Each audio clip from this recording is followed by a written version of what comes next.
Molefe went on record and said that Kaizer Chiefs Football Club have analyzed AmaZulu FC for the upcoming game. And you wonder, why is this guy saying something that is obviously done by teams? Well, I'm saying that because sometimes when we play, it doesn't look like we do that. So I went an extra mile to do a match analysis of my own and see how we can exploit the weaknesses of AmaZulu and also how AmaZulu can actually end up hitting the Chiefs. I don't want the latter to happen. I actually just want us to exploit their weaknesses. But let's see if I'm right, and let's see if AmaZulu will actually do exactly what I'm expecting, and let's see if Molefe and his technical team have prepared for the match, and if so, I will be a happy human being. Hello and welcome to Khosi Nation Fan TV. I am Pelo, I am your host, and this is where fans meet and talk about Kaizer Chiefs. Khosi Football Club. We are looking at the DStv Premiership match between Kaizer Chiefs and AmaZulu FC. I'm so not worried about the stadiums and the tickets being sold out that I haven't bought the ticket for AmaZulu's game, but I've already bought the tickets and the flights to Cape Town for the game against Stellenbosch, which we are most likely going to lose, which is depressing. Anyways, let's look at how AmaZulu could hurt the Chiefs and how Chiefs can actually hurt AmaZulu. Now, you're looking here at a team of AmaZulu FC, and you have obviously a situation whereby AmaZulu are playing something that looks like a 3-4-3. So you have Ukumete, Mphahlele, Umobara as their back three. And then you have Hanamub, Malepe, Brooks, and Skakane as their midfielders. And Joste, Kwem, and Letswalo. Now, what's interesting is that this is the shape that they would likely to take if and when they are attacking. But when they are defending, Skakane comes here, Hanamub comes here. Here, by the way, we might find a situation whereby since Skakane got a straight red, Ugutus Kakan is not here, and they can play someone like Pule Exten in that position. But since Pule Exten is actually not a defender, they would play Exten here or someone else as a winger. I just think I would go for Exten and play him there, or even Umuntu like Kuro and Human here. Because what I've seen with AmaZulu FC is that what they've been trying to do is ease in their new players. For example, Uletswalo did not start the first game, and then as the season has gone on, well, in the last two games, then was introduced into the team. So Human was also probably just being eased into the team. So I wouldn't be surprised if they just start him and play him in this position. So this means in this shape, they are attacking us, obviously. And when they're defending, they go like this. So in a way, it becomes sort of a 5-2-3 or more of a 5-4-1, because these guys then come in and make the second line, and they leave Ukwem up here as the single as a player or Oyetola Papambil. So now you see how they look like in attack and how they look like when they are defending. Now, the obvious thing that you have to look at here is this. I want to see if you can see this. Comment in my comments. What do you think is the weakness of this shape that you are seeing here? Yeah, AmaZulu FC. Comment what you think the weakness is, because mfuna school me baller, guys, and look at the tactics and the simple things that can be exploited. Because what I've seen Avele with AmaZulu, it's two things. Mabe defender, they are pushing Uchoste or Skakane or whoever is playing right back. And then they're pushing Letswalo to come here, they're pushing Human to come here. This is them defending, which means in their midfield, they basically have three players. Actually, it's actually two. So now if they are pressing us, if Kuguti, they are trying to do what it Chiefs, to try and press it Chiefs, you will have a situation, if you're just saying in a pure formation and how it looks like, you'll have Ukwem here, Human here, Letswalo here. But our midfielders, we have 1, 2, 3. So we win this battle. And also out wide, we can win because the width, you have Upotsane being 1-on-1, and then you have Modi being like this. But what we like to do as a Chiefs is that Upotsane comes here and Frosla comes here. the nice thing with them is that they can just have Upotsane here and Hanamup here, which is why I'm saying our battle then can be won in midfield, because out wide we are kind of outnumbered, because you'll have Uchoste here and Umodi doesn't really overlap. So you kind of have Utupri, because they'll start Utupri, and Umtanzane, if your bowler is this side, maybe Klanti, Umtanzane kind of being somewhere here, maybe Modi's here, and then they are trying to combine these passes, yabo. Or if your ball alternatively is on the other side, then you have a situation whereby still this guy is starting position is here, and then Castillo Baganje, the rest of them are standing like this, trying to, well, support, right? So the problem with playing Ebola wide, as you can already see, if we play it wide to this person, then Uletswalo has a responsibility of tracking this person, right? But any other pass that's going down the line, it can't happen because there's a 2v1 here. So Castillo can come and support, Kwem can press the ball, and now Umtanzane is kind of free, Umat is kind of free. If a human presses here, he's leaving this guy here, but it doesn't care, because let's say we switch the ball to Umodi. Umodi has Uchoste in engaging him, has Ukumete foot, and then Brooks no Mpahlela kind of guiding this one, and Mopara, obviously they're going to shift this way. So if we are trying to play the ball wide, they're always going to kind of have an advantage over us, because Uhlanti, as we have seen, Uhlanti does not overlap. Even if Umat comes here, then there's still someone who can track him. In this case, it's about human. So Amapola that are wide are not likely to end up doing anything. Let's push this guy here, because they're also trying to be a bit. Umalepe is here trying to see what Umtanzane wenzanjan, and Umphahlele is kind of guiding this one. So you have another 2v1, this one kind of tracking Upotsane, and then Uletswalo tracking Frosla. So you have these 1v1s, which would be good if Frosla was a dribbling player like Solomons, but this could be good for us, but still has cover, and this one comes across, and this one comes across, and this one can intervene. Malepe can intervene if Ebola is coming from wide. However, if we change our approach as Kaizer Chiefs Football Club and try and play the ball in midfield, that's where then we could kind of hit them. So let's reset the board and put them in their defensive shape. So this is Kaizer Chiefs once again playing. This is a 10, this is Umat over here, Pulemodi in that line, Gamtanzane, Upotsane. So you have this situation now, Dupree, and then Ukwem is here. So what I didn't like that we did last game is that we pushed him, and we pushed him here, and we took Frostline and we put him here, and then we pulled Castillo wide, effectively leaving two midfielders, Kanje, and then we wanted the person who was playing here to push forward.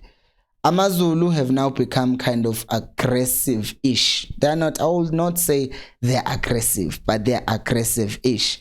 So they will try obviously to block some passes, or make sure we don't play these passes, and kind of just put Ukwem here to kind of block Hutu Titlokwe does not have Amapola to play. And obviously Abo Brooks Nabo, they are pushing up to kind of press. Malep is pushing up.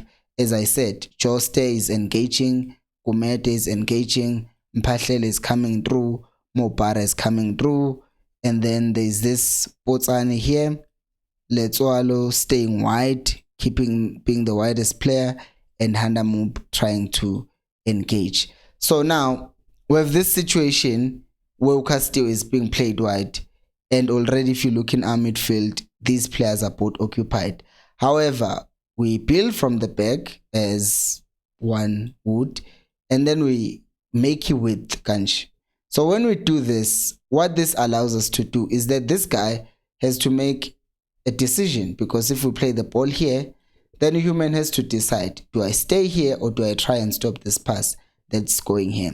So if he decides to go, you know what, I'm blocking this pass, but what's likely to happen is he'll have to go wide. Why? Because if he does go wide, he knows Gutu Joste is 1v1 with this one. But the problem is, you don't want to leave Upulemodi with this much space against Ujost. So what's likely to happen is that this one stays here.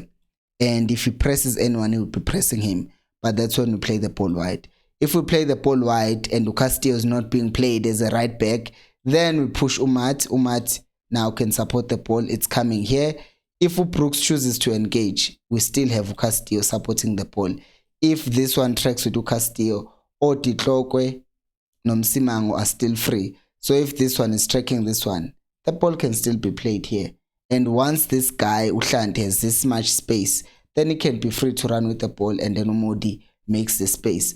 But it all comes down to how many people do we have in midfield who are going to give us options if we do play the ball wide. Because if Castillo is kept here and we're building from the back in this manner, then they don't mind if we're playing the ball wide, because they know what they have it with. So all they have to do is we play the ball to Msimango, right? And let's just say it's Kwem who's kind of here, making sure that this ball is not played to this position. No, not human. Who Kwem is coming here, kind of just pressurizing in this angle. So it's forcing the keeper to go back. And if the keeper does go back, now you have this situation again where the ball is played to him. Human is still guiding.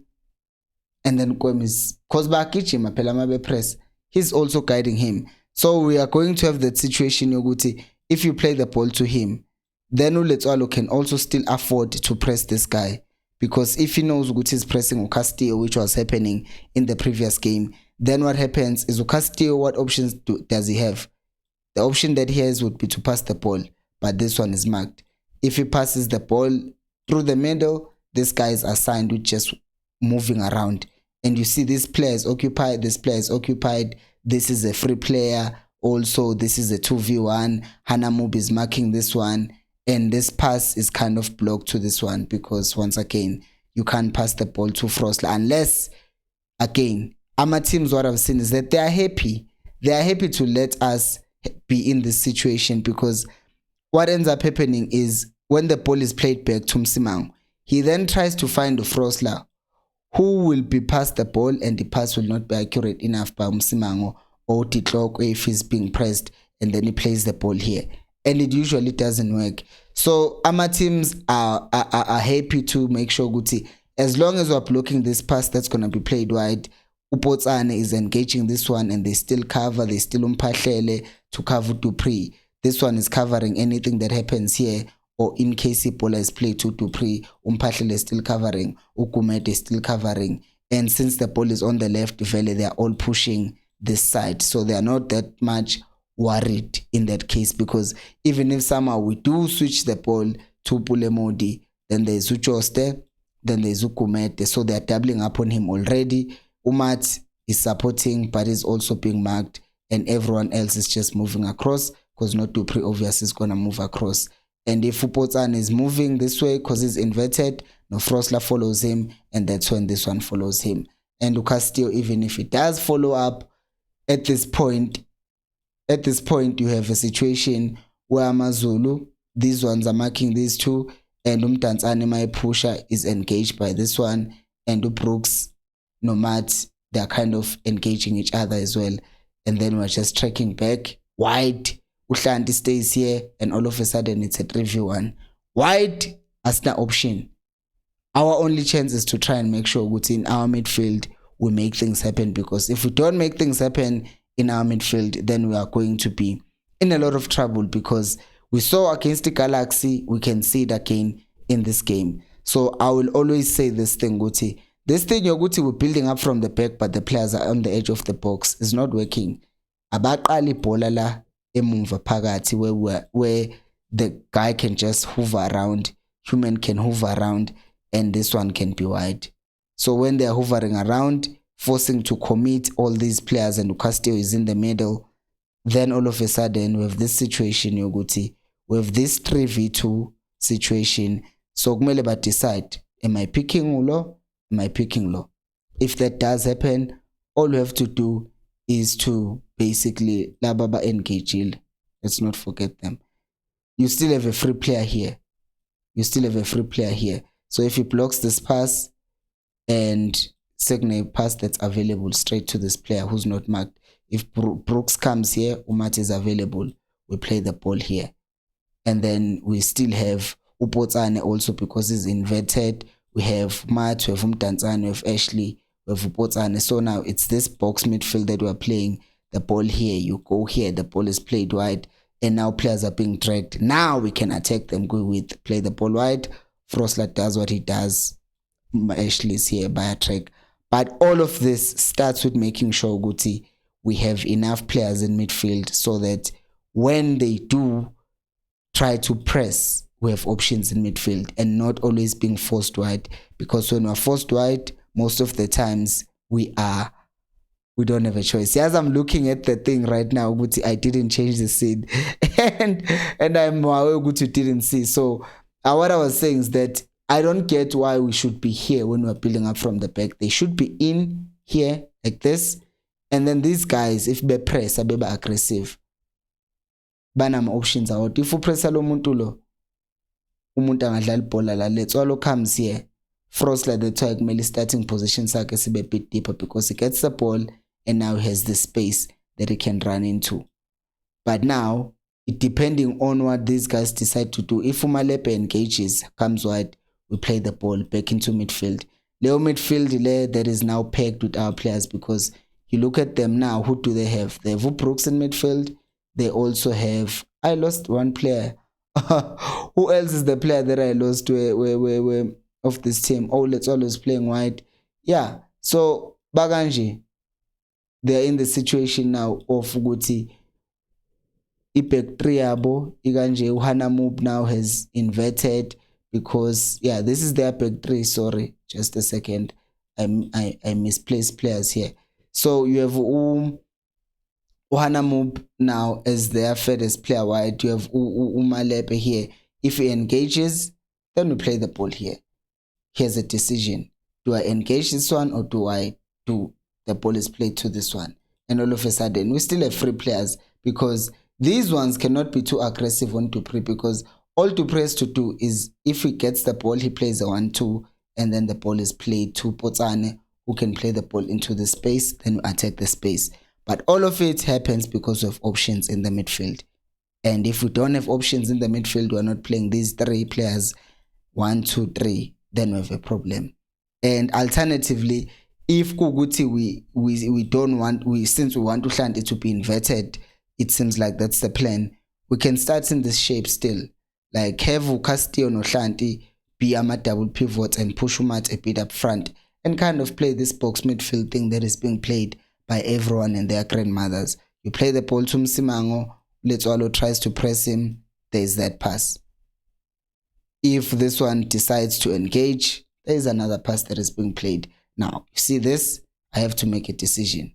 So if one of these defenders thinks I jump out and I come here, that's not something you want to do with Umdantsane being capable of making those passes that are going to be here.